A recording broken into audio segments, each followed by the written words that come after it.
नमस्कार, स्वागत है आप सभी का। आज की वीडियो में हम उत्तराखंड के इतिहास के 50 महत्वपूर्ण बहुविकल्पीय प्रश्नों को हल करेंगे।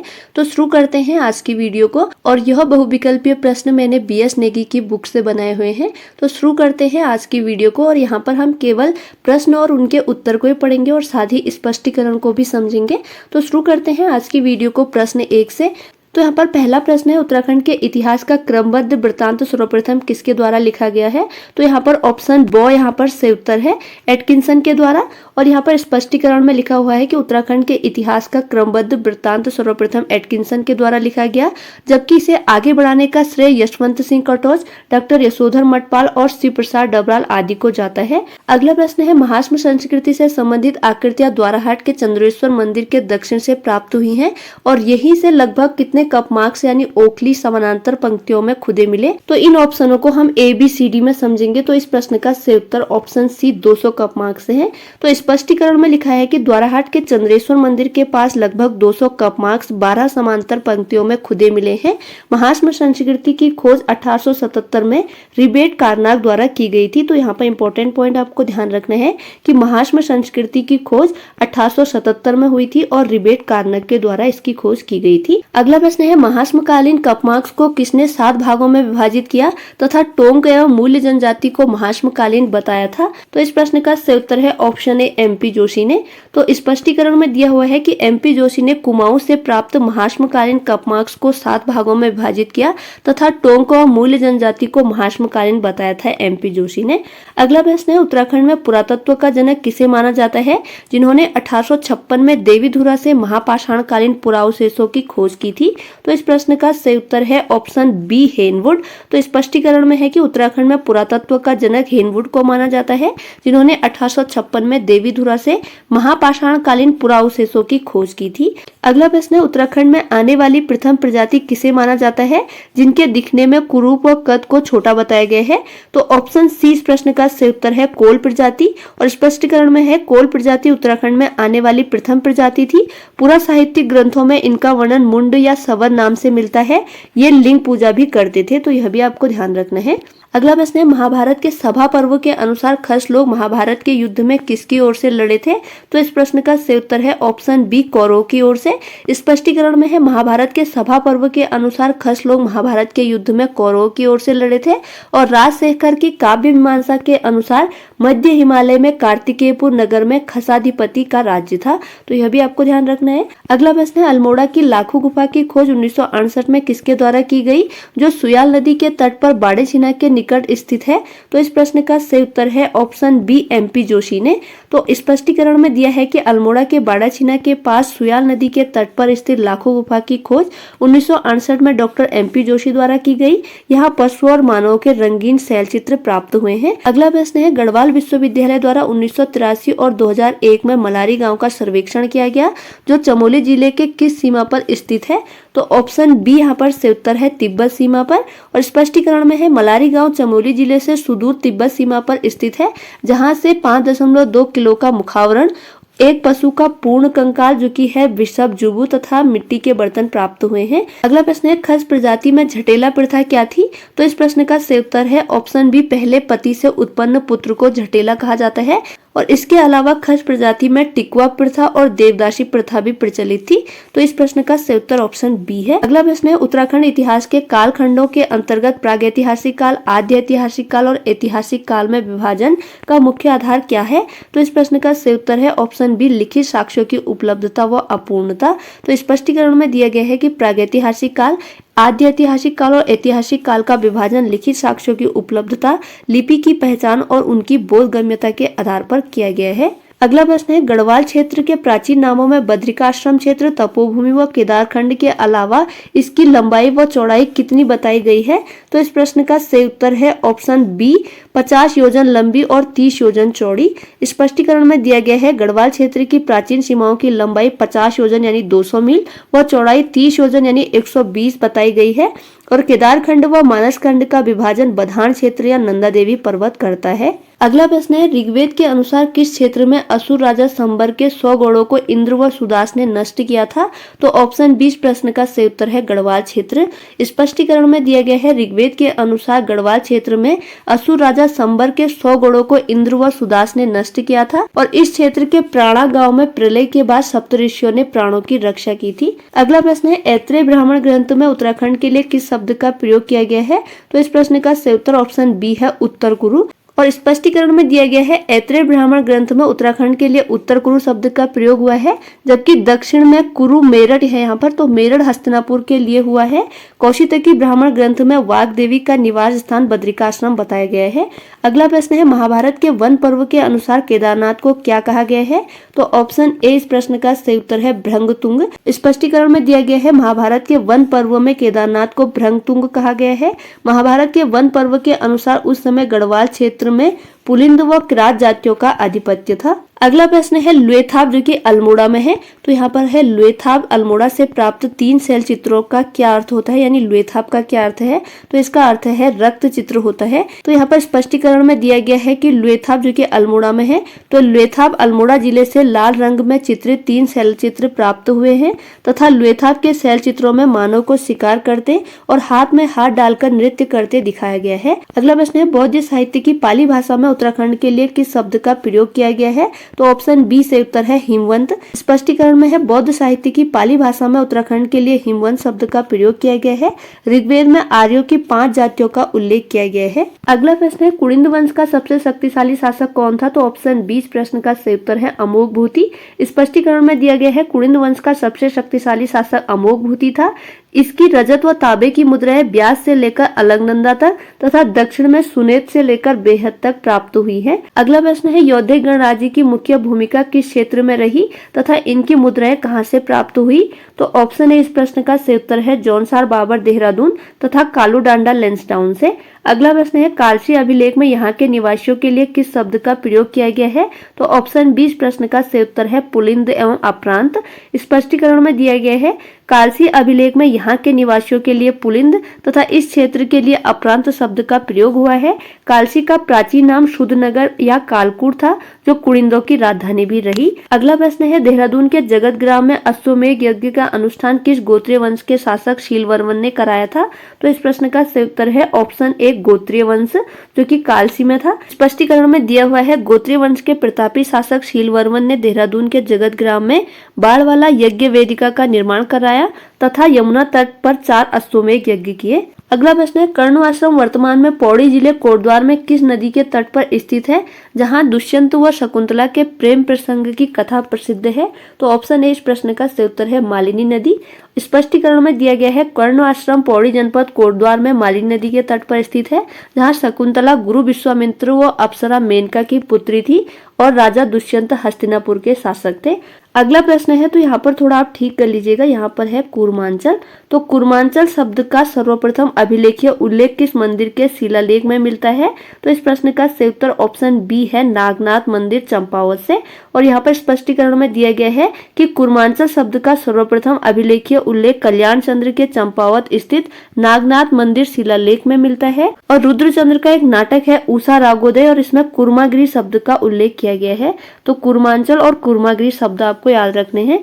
कूर्मांचल शब्द का सर्वप्रथम उल्लेख मिलता है नागनाथ मंदिर चंपावत से मिले शिलालेख से और कूर्मागिरी शब्द का उल्लेख मिलता है रुद्रचंद्र के नाटक उषा रागोदय से। अगला प्रश्न है, किस ग्रंथ के अनुसार कुमाऊं क्षेत्र में किरात गंधर्व किन्नर यक्ष विद्याधर जातियां निवास करती थी? तो इस प्रश्न का सही उत्तर है ऑप्शन ए ब्रह्म एवं वायु पुराण में। और स्पष्टीकरण है, ब्रह्म एवं वायु पुराण के अनुसार कुमाऊं क्षेत्र में किरात गंधर्व किन्नर यक्ष एवं विद्याधर जातियां निवास करती थी और अल्मोड़ा का जाखन देवी मंदिर यक्षों के निवास की पुष्टि करता है। अगला प्रश्न है, महाभारत के किस पर्व के अनुसार ऋषि धौम्य सम्राट युधिष्ठिर को भारत के तीर्थ स्थलों के बारे में बताते हैं? तो ऑप्शन 20 प्रश्न का सही उत्तर है वन पर्व में। अगला प्रश्न है, कालिदास के महाकाव्य में किरात जाति का वर्णन मिलता है। वर्तमान वर्तमान में अस्कोट और डीडीहार नामक स्थान के निवासियों को कौन किरात जाति का मानते हैं? तो जॉर्ज गियर्सन मानते हैं। स्पष्टीकरण में है जॉर्ज गियर्सन किरातियों को हिमालय क्षेत्र की प्राचीन जाति मानते हैं। वर्तमान में अस्कोट व डीडीहार नामक स्थान के निवासी इनके वंशज माने जाते हैं। अगला प्रश्न है कुलिंद शासन काल में अमोघभूति की मुद्राओं की लिपि कौन सी थी? तो ऑप्शन ए इस प्रश्न का सही उत्तर है ब्राह्मी व खरोष्टी लिपि। तो स्पष्टीकरण में है अमोघभूति की मुद्राएं रजत व तांबे की बनी हुई हैं। इसमें ब्राह्मी व खरोष्टी लिपि में लेख लिखे गए हैं तथा इन पर देवी व मृग का अंकन किया गया है। अगला प्रश्न है अल्मोड़ा से मिली 4 मुद्राएं जो कि है शिवपालित, हरिदत्त, शिवदत्त और मगभद्द किस राजवंश से संबंधित है? तो यह संबंधित है कुलिंद राजाओं से।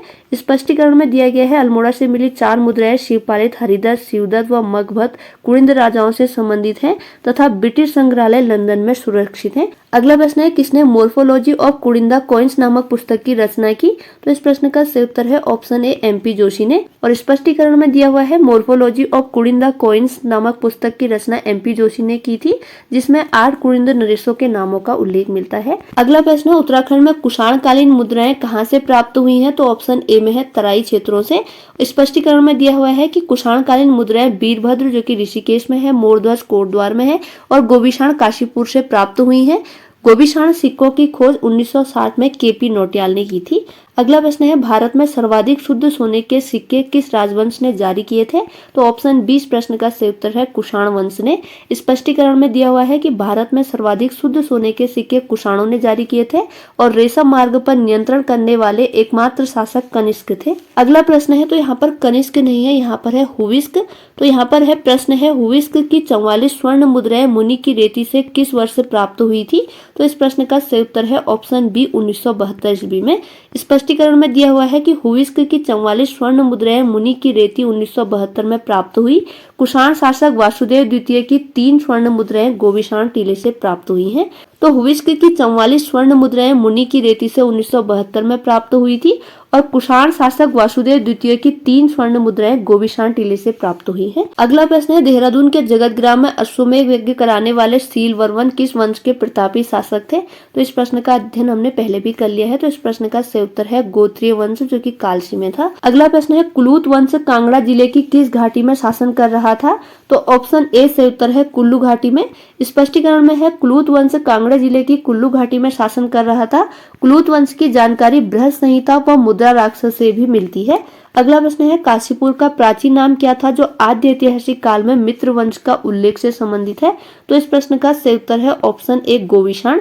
स्पष्टीकरण में है कि काशीपुर का प्राचीन नाम गोविशाण था, जहां 2 मित्र राजाओं जिनमें है मात्र मित्र और पृथ्वी मित्र के बारे में उल्लेख मिलता है। अगला प्रश्न है किस पुराण में केदारखंड व मानस खंड के संयुक्त क्षेत्र को ब्रह्मपुर, खसदेश, इलाव्रत व उत्तरखंड कहा गया है? तो इस प्रश्न का सही उत्तर है ऑप्शन ए स्कंद पुराण में। यहाँ पर स्पष्टीकरण में है स्कंद पुराण में केदारनाथ व मानस खंड के संयुक्त क्षेत्र को ब्रह्मपुर, खसदेश, इलाव्रत व उत्तरखंड कहा गया है। अगला प्रश्न है गढ़वाल क्षेत्र में कुबेर की राजधानी अलकापुरी थी और अलकापुरी में मनुष्य के आदि पूर्वज मनु का निवास स्थान था। यह किस ग्रंथ में उल्लेखित है? तो यह कहा गया है ऑप्शन ए पुराणों व महाकाव्य में। अगला प्रश्न है टिहरी गढ़वाल के हिमयाण पट्टी स्थित किस पर्वत पर वशिष्ठ गुफा, वशिष्ठ कुंड और वशिष्ठ आश्रम है? तो इस प्रश्न का सही उत्तर है ऑप्शन ए बिशोन पर्वत पर। स्पष्टीकरण में दिया गया है टिहरी गढ़वाल के हिमयाण पट्टी स्थित बिशोन पर्वत पर वशिष्ठ गुफा, वशिष्ठ कुंड और वशिष्ठ आश्रम है और देवप्रयाग में भगवान राम का एक मंदिर है। अगला प्रश्न है रामायण कालीन बाणासुर का राज्य गढ़वाल क्षेत्र में था, इसकी राजधानी कहाँ थी? तो ऑप्शन ए इस प्रश्न का सही उत्तर है ज्योतिषपुर या जोशीमठ में। अगला प्रश्न है महाभारत के वन पर्व के अनुसार उस समय गढ़वाल क्षेत्र में कुलिंद व किरात जातियों का क्या था? तो ऑप्शन ए इस प्रश्न का सही उत्तर है आधिपत्य। और स्पष्टीकरण में दिया हुआ है कि महाभारत के वन पर्व के अनुसार उस समय गढ़वाल क्षेत्र में पुलिंद यानी कुलिंद व किरात जातियों का आधिपत्य था। अगला प्रश्न है महाभारत के सभा पर्व, वन पर्व, आरण्यक पर्व व भीष्म पर्व में किनका उल्लेख मिलता है? तो इस प्रश्न का सही उत्तर है ऑप्शन ए कुलिंदों की जानकारी। अगला प्रश्न है राजा विराट जिसकी राजधानी जौनसार के विराटगढ़ में थी, उसकी पुत्री उत्तरा का विवाह हुआ था तो अभिमन्यु के साथ। ऑप्शन ए इस प्रश्न का सही उत्तर है। अगला प्रश्न है श्रीनगर को महाभारत में सुबाहुपुर और श्री क्षेत्र कहा गया है। आदि पर्व के अनुसार अर्जुन का विवाह नागराज कौरव्य की कन्या उलूपी से कहाँ हुआ था? तो इस प्रश्न का सही उत्तर है ऑप्शन ए गंगाद्वार में। तो स्पष्टीकरण में है आदि पर्व के अनुसार अर्जुन का विवाह नागराज कौरव्य की कन्या उलूपी से गंगाद्वार में हुआ था। अगला प्रश्न है ऋग्वेद में उत्तराखंड क्षेत्र का नाम क्या मिलता है? तो उसी नगर, ऑप्शन ए इस प्रश्न का सही उत्तर है। और स्पष्टीकरण में है ऋग्वेद में उत्तराखंड का नाम उसी नगर मिलता है जहां महात्मा बुद्ध का उसी ध्वज नाम का उल्लेख मिलता है जिसकी पहचान कर्णखल से की जाती है। अगला प्रश्न उत्तराखंड में प्रमुख लेखों के अंतर्गत कालसी, लाखामंडल, सिरोली व माणा में कौन से लेख मिले हैं? तो ऑप्शन ए इस प्रश्न का सही उत्तर है शिलालेख। स्पष्टीकरण में है उत्तराखंड के प्रथम शिलालेख कालसी, लाखामंडल, सिरोली व माणा से प्राप्त हुए हैं। जौनसार बाबर स्थित लाखामंडल से राजकुमारी ईश्वरा का लेख मिला है। अगला प्रश्न है गोपेश्वर व बाड़ाहाट से 6ठी शताब्दी के गणपतिनाथ व किस सदी के अशोक चल्र के त्रिशूल लेख मिले हैं? तो इस प्रश्न का सही उत्तर है ऑप्शन ए 12वीं सदी के। और स्पष्टीकरण में है गोपेश्वर और बाड़ाहाट त्रिशूल लेख में 6ठी सदी के गणपतिनाथ और 12वीं सदी के अशोक चल्र के त्रिशूल लेख मिले हैं। बाड़ाहाट त्रिशूल लेख में शंख लिपि का प्रयोग हुआ है। अगला प्रश्न है कालसी शिलालेख के संदर्भ में कौन सा कथन सत्य है? तो ऑप्शन डी यहाँ पर सही उत्तर है, सभी कथन सत्य हैं। और यहाँ पर स्पष्टीकरण में है कालसी शिलालेख की खोज 1860 में जॉन फॉरेस्ट ने की थी। यह यमुना और टोंस नदी के संगम पर स्थित है और इसमें प्राकृत भाषा ब्राह्मी लिपि का प्रयोग हुआ है। तो यहाँ पर उपयुक्त सभी कथन सत्य हैं। अगला प्रश्न है सिहली बौद्ध ग्रंथ महावंश के अनुसार अशोक काल में तृतीय बौद्ध संगीति के अध्यक्ष मोगलीपुत्र तिस्स ने हिमवंत क्षेत्र में धर्म विजय के लिए किसे भेजा था? तो ऑप्शन ए इस प्रश्न का सही उत्तर है अपने 5 साथियों को। तो ऑप्शन ए इस प्रश्न का सही उत्तर है। अगला प्रश्न है सिरमौर इतिहास के अनुसार कालसी जो कि सिरमौर राज्य की राजधानी भी रही, तो सिरमौर के शासक करम प्रकाश ने लगभग किस वर्ष कालसी से नाहन स्थानांतरित की थी? तो इस प्रश्न का सही उत्तर है ऑप्शन ए 1621 में। स्पष्टीकरण में है कि सिरमौर इतिहास के अनुसार कालसी सिरमौर राज्य की राजधानी रही। सिरमौर के शासक करम प्रकाश ने लगभग 1621 ईस्वी में कालसी से नाहन स्थानांतरित की थी। तो इस प्रश्न का ऑप्शन ए से उत्तर है 1621 में। नेक्स्ट यहाँ पर कुछ और इम्पोर्टेंट क्वेश्चन है। कुरिंद वंश का सबसे प्रतापी और शक्तिशाली शासक कौन था जिसने अमोघभूति प्रकार की मुद्रा चलाई? तो इस प्रश्न का सही उत्तर है ऑप्शन ए अमोघभूति। अगला प्रश्न है अल्मोड़ा से प्राप्त 4 मुद्राएं किस राजा की है जो ब्रिटिश संग्रहालय लंदन में सुरक्षित है?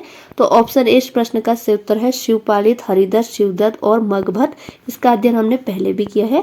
अगला प्रश्न है ब्रिटिश संग्रहालय में शिव रक्षित राजा की एक ताम्र मुद्राएं जो डॉक्टर महेश्वर जोशी को प्राप्त हुई थी किस घाटी से मिली थी? तो इस प्रश्न का सही उत्तर है ऑप्शन ए कत्यूरी घाटी।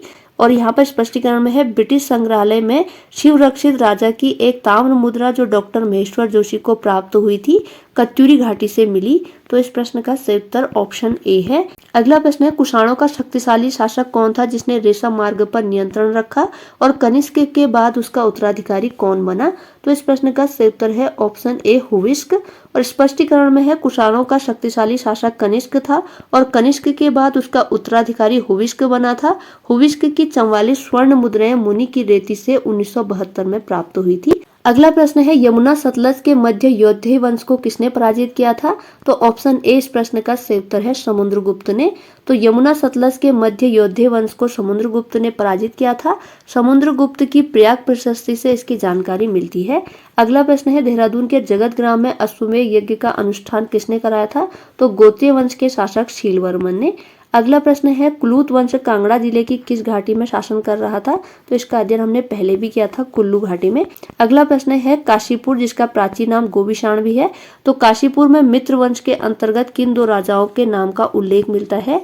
तो मात्र मित्र और पृथ्वी मित्र। तो ऑप्शन ए इस प्रश्न का सही उत्तर है। और स्पष्टीकरण में भी दिया गया है कि काशीपुर गोविशाण में मित्र वंश के अंतर्गत मात्र मित्र व पृथ्वी मित्र 2 राजाओं के बारे में उल्लेख मिलता है। तो ये थी आज की वीडियो जिसमें हमने उत्तराखंड के इतिहास के 50+ महत्वपूर्ण बहुविकल्पीय प्रश्नों को आज की वीडियो में सॉल्व किया जो कि BS नेगी की पुस्तक से बनाए हुए हैं। और नेक्स्ट वीडियो में हम उत्तराखंड के इतिहास के पार्ट 2 को अध्ययन करेंगे जिसके अंतर्गत हम 50+ और MCQs को सॉल्व करेंगे। अगर वीडियो आपकी स्टडी में हेल्पफुल हुई है तो प्लीज चैनल को लाइक, शेयर और सब्सक्राइब जरूर कीजिएगा। इसी के साथ आज की वीडियो ओवर होती है। Thanks for watching.